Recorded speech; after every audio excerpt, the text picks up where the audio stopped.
Maybe I'm just a little bit odd and I'm easily amused. I want to talk about the topic of people meeting each other.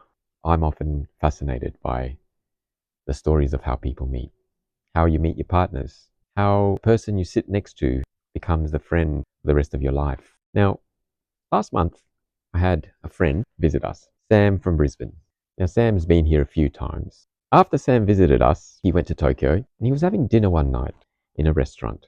And the waitress there just happened to strike a conversation with Sam. And no, this is not a love story. This is just a random person meeting another person and having a conversation. And somehow the topic of Tomioka came up. Tomioka is definitely not a place that most people know. Naturally, the conversation progressed to Nanjai because there was definitely doubt as to whether Sam had visited Tomioka.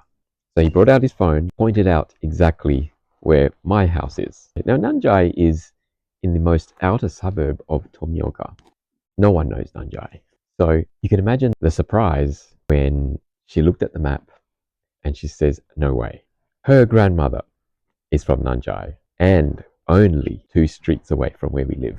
In fact, just above there is a greenhouse, and their house is literally next to the greenhouse. If it wasn't for my neighbor's roof, I could probably see Nina's grandmother's house.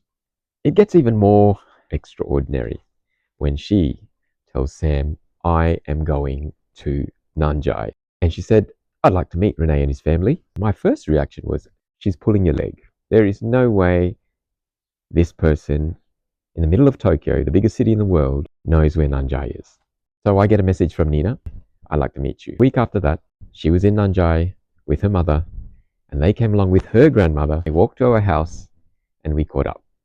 And, that was it. But a month later, I get a message. Hey, I'm back in Nanjai. Now, Nina and her mother's visit to Nanjai isn't under the best circumstance. It was because of her grandfather who had recently passed away. They were coming to visit her grandmother, who, had obviously lost a husband of 60 years. However, that hadn't stopped her mother, and her grandmother to come to our house again for a second time, just to say hello. My grandmother is elderly. She still farms.